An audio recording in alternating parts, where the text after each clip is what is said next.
Hello बच्चों, let's read the question. The question says if both assertion and reason are true and the reason R is a correct explanation of the assertion. If both assertion and reason are true but reason is not a correct explanation of the assertion. और third statement हमारा कि if assertion is true but reason is false, assertion is false but reason is true. और जो हमारे assertion के लिए statement given है वो है for n is equal to 3 L may be 0 1 2 and M may be 0 0 plus minus 1 0 plus minus 1 and plus minus 2. और इसके लिए जो रीजन गिवन है असर्शन के लिए वो है for each value of n there are 0 to n minus 1 possible values of l and for each value of l there are 0 to plus minus l values of M.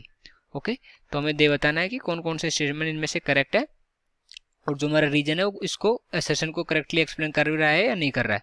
तो सबसे पहले लिखेंगे इस क्वेश्चन के लिए की कॉन्सेप्ट, और इस क्वेश्चन का जो की कॉन्सेप्ट होगा वो क्या हो जाएगा, वो हो जाएगा हमारा principal quantum number. Principal quantum number ये हो जाएगा हमारे इस क्वेश्चन के लिए की कॉन्सेप्ट.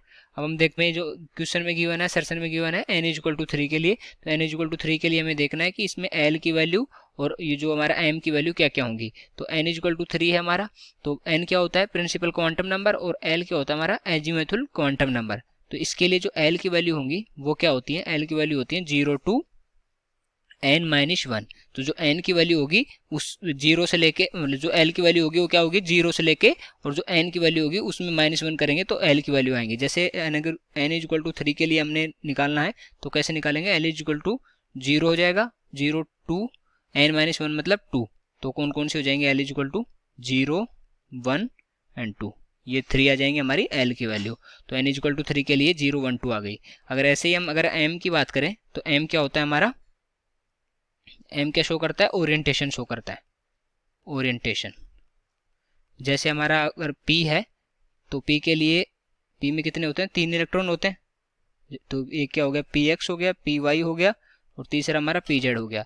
तो हमारे px के लिए क्या हो जाएगी -1, py के लिए 0 और pz के लिए क्या हो जाएगा हमारा 1 हो जाएगा. तो ये क्या शो कर रहे हैं, इसका ओरिएंटेशन शो कर रहे हैं. ओके, तो m की वैल्यू कैसे निकालते हैं, m की वैल्यू कहाँ से कहाँ तक जाती है, तो m की वैल्यू जाती है हमारी 0 to plus minus L, 0 to plus minus L. तो अब अगर हम देखें जो n इज इक्वल टू 3 के लिए था हमारे लिए, तो वो क्या था 0, जो l की वैल्यू थी वो क्या थी 0 1 एंड 2. तो अगर 0 के लिए देखेंगे तो क्या हो जाएगा, m की वैल्यू भी 0 हो जाएगी, और 1 के लिए अगर देखेंगे तो 1 के लिए क्या हो जाएगा हमारा +1 -1 और 0, क्योंकि 0 से लेके प्लस माइनस एल तक जा रही है. और अगर तीसरे के लिए अगर जो हमारा एल इज इक्वल टू 2 है उसके लिए अगर हम देखेंगे तो हो जाएगी हमारी +2 +1 0 -1 -2.